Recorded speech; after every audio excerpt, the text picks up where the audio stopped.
ಹೆಚ್ಚು ಇಷ್ಟಪಡುವಂಥ ಕಲಾವಿದರು ಅರುಣ್ ಸಾಗರ್ ಅವರೇ, ಅವರ ಶ್ರೀಮತಿಯವರಂಥ ಮೀರಾ ಅವರೇ, ಪ್ರೆಸ್ ಕ್ಲಬ್ನ ಎಲ್ಲ ಪದಾಧಿಕಾರಿಗಳೇ, ಈ ಕಾರ್ಯಕ್ರಮದಲ್ಲಿ ಭಾಗವಹಿಸಿರುವಂತಹ ಎಲ್ಲ ಪುಟಾಣಿ ಮಕ್ಕಳೇ, ಪೋಷಕರೇ ಮತ್ತು ಪತ್ರಕರ್ತ ಬಂಧುಗಳೇ, ನಿಜವಾಗ್ಲೂ ಕೂಡ ಭಾಳ ದಿನಗಳಾದ ಮೇಲೆ ಒಂದು ಒಳ್ಳೆಯ ಕಾರ್ಯಕ್ರಮವನ್ನು ನೋಡುವಂಥ ಅವಕಾಶವನ್ನು ಇವತ್ತು ಬೆಂಗಳೂರು ಪ್ರೆಸ್ ಕ್ಲಬ್ ಮತ್ತು ಬಾಲಭವನ ಸೊಸೈಟಿ ಏರ್ಪಾಟ್ ಮಾಡಿದ್ರು.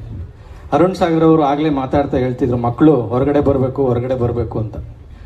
ನಾನು ಆಗಲೇ ಮನೆಯಿಂದ ಹೊರಗಡೆ ಬರಬೇಕಾದ್ರೆ ನಮ್ಮ ಮನೆ ಮುಂದೆ ಒಂದು ಲಾರಿ ಕೆಮ್ಮಣ್ಣಿನ ರಾಶಿ ಹಾಕಿದ್ರು.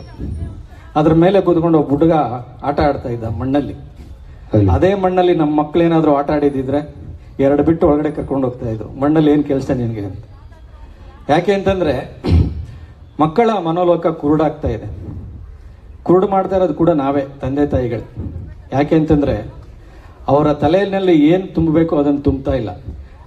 ಅವ್ರ ತಲೆಯಲ್ಲಿ ಏನು ತುಂಬಬಾರದು ಅದನ್ನೆಲ್ಲ ಕೂಡ ನಾವು ತುಂಬ್ತಾ ಇದ್ದೇವೆ. ಜವಾಹರ್ಲಾಲ್ ನೆಹರು ಅವರು ಒಂದು ಮಾತು ಹೇಳಿದರು, ಮಕ್ಕಳು ತೋಟದಲ್ಲಿರುವ ಮೊಗ್ಗುಗಳಂತೆ, ಈ ಮೊಗ್ಗುಗಳನ್ನು ಎಚ್ಚರಿಕೆಯಿಂದ ಪ್ರೀತಿಯಿಂದ ಪೋಷಿಸಬೇಕು, ಆಗಷ್ಟೇ ಜವಾಬ್ದಾರಿಯುತ ನಾಗರಿಕರು ರೂಪುಗೊಳ್ತಾರೆ ಅಂತ. ಇದು ಅತ್ಯಂತ ವೈಜ್ಞಾನಿಕವಾದ ಮಾತುಗಳು. ಅದನ್ನು ದೃಷ್ಟಿಯಲ್ಲಿ ಇಟ್ಟುಕೊಂಡೇ ಜವಾಹರ್ಲಾಲ್ ನೆಹರು ಅವರು ಎಲ್ಲ ಕಡೆ ಬಾಲಭವನ ಸೊಸೈಟಿಗಳನ್ನು ಆರಂಭ ಮಾಡಿದರು. ಇವತ್ತು ನೀವು ಶನಿವಾರ ಭಾನುವಾರ ಬಂದರೆ ಕಬ್ಬನ್ ಪಾರ್ಕಲ್ಲಿ ಬಾಲಭವನದಲ್ಲಿ ನೂರಾರು ಮಕ್ಕಳು ಆಟ ಆಡ್ತಾ ಇರೋದನ್ನು ನಾವು ನೋಡ್ತಾ ಇದ್ದೀವಿ. ನಾವೆಲ್ಲ ಚಿಕ್ಕಂದಲ್ಲಿ ಒಂದು 20-30 ವರ್ಷದಿಂದ, ಜಾಸ್ತಿ ದೂರ ಏನಿಲ್ಲ, ನಾವೆಲ್ಲ ಅಜ್ಜಿ ಹೇಳಿದಂಥ ಕಥೆಗಳನ್ನು ಕೇಳಿ ಬೆಳೆದವರು.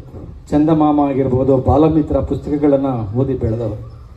ಆದರೆ ಇವತ್ತೆಲ್ಲ ತಂತ್ರಜ್ಞಾನ ಬೆಳೀತಾ ಅದೆಲ್ಲವನ್ನು ನಾವು ಕೂಡ ಕಳ್ಕೊಳ್ತಾ ಇದ್ದೇವೆ. ಇವತ್ತು ಮಕ್ಕಳ ಮುಂದೆ ನಾವು ಮೊಬೈಲ್ ಕೊಟ್ಟಿದ್ದೀವಿ. ಮೊದಲು ಮಕ್ಕಳ ಸ್ಕೂಲ್ ಮನೆಯಲ್ಲವೇ ಅಂತ ಹೇಳ್ತಾ ಇದ್ರು, ಈಗ ಮಕ್ಕಳ ಸ್ಕೂಲ್ ಮೊಬೈಲ್ನಲ್ಲಿ ಅನ್ನೋ ಥರ ಆಗಿದೆ. ಎಲ್ಲ ವಿಡಿಯೋ ಗೇಮ್ ಚಟಕ್ಕೆ ಬಿಟ್ಟಿದ್ದಾರೆ. ನೀವು ಮಗು ಎಷ್ಟೇ ಗಲಾಟೆ ಮಾಡ್ತಾ ಇರಲಿ, ಅವ್ನ ಕೈಗೆ ಒಂದು ಮೊಬೈಲ್ ಕೊಟ್ಟು ಒಂದು ಕಾರ್ಟೂನ್ ಹಾಕ್ಕೊಟ್ಬಿಡಿ, ಭಾಳ ಆರಾಮಾಗಿ ಒಂದು ಕಡೆ ಕುತ್ಕೊಂಡು ಇಟ್ಬಿಡ್ತಾನೆ. ನಾನು ಹಲವಾರು ಸತಿ ಹೇಳಿದ್ದೀನಿ, ಹಿಂದೆ ಎಲ್ಲ ತಂದೆ ತಾಯಿಗಳು ಮಕ್ಕಳು ಊಟ ಮಾಡಬೇಕಾದ್ರೆ ಕಂಕ್ಳಲ್ಲಿ ಇಟ್ಕೊಂಡು ಸೂರ್ಯ ನೋಡು, ಚಂದ್ರ ನೋಡು, ನಕ್ಷತ್ರ ನೋಡು ಅಂತ ಇದ್ರು. ಇವತ್ತು ಕಂಕ್ಳಲ್ಲಿ ಇಟ್ಕೊಂಡು ಮೊಬೈಲ್ ಒಂದು ಕೊಟ್ಬಿಡ್ತಾರೆ ಕೈಗೆ, ಅದರ ಪಾಡಿಗೆ ತಿಂತಾ ಇರುತ್ತೆ, ಇವ್ರ ಪಾಡಿಗೆ ಇವ್ರು ಇರ್ತಾರೆ. ನಾನು ಏನು ತಿಂತಾ ಇದ್ದೀನಿ ಅನ್ನೋದು ಕೂಡ ಆ ಮಕ್ಕಳಿಗೆ ಗಮನಿಸಲ್ಲ. ಹೀಗಾಗಿ ಎಲ್ಲೋ ಒಂದು ಕಡೆ ನಾವು ನಮ್ಮ ಸಂಸ್ಕೃತಿಯನ್ನು, ಮಾನವೀಯ ಮೌಲ್ಯಗಳನ್ನು ಕಳ್ಕೊಳ್ತಾ ಇದ್ದೀವಿ.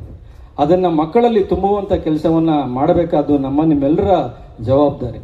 ಯಾಕೆ ಅಂತಂದರೆ ಹಿಂದೆ ಎಲ್ಲ ನಾವು ಮನೆ ಸೇರ್ತಾ ಇದ್ದೀವಿ ಕತ್ಲಾದ ಮೇಲೆ, ಯಾವುದೋ ಕೆರೆನಲ್ಲೋ ಬಾವಿನಲ್ಲೋ ಕುಂಟೆನಲ್ಲೋ ಈಜಾಡ್ಕೊಂಡು ಕೆರೆ ನೀರು ಬಾವಿ ನೀರು ಕುಡ್ಕೊಂಡು ಆಟ ಆಡ್ತಾ ಇದ್ವಿ. ಇವತ್ತು ನಾವು ಕುಡಿಯೋಕ್ಕೆ ಫಿಲ್ಟರ್ ನೀರೇ ಬೇಕು, ಬಿಸ್ಲೇರಿ ವಾಟ್ರೇ ಬೇಕು. ಇನ್ನು ಅಕ್ಕಿ ರೊಟ್ಟಿ, ರಾಗಿ ಮುದ್ದೆ, ಉಪ್ಸಾರು, ಬಸ್ಸಾರು ಅದೆಲ್ಲ ಯಾರು ಕೇಳಂಗೆ ಇಲ್ಲ. ಈಗ ಬೆಳಗ್ಗೆ ಆದ ತಕ್ಷಣ ಮಕ್ಕಳಿಗೆ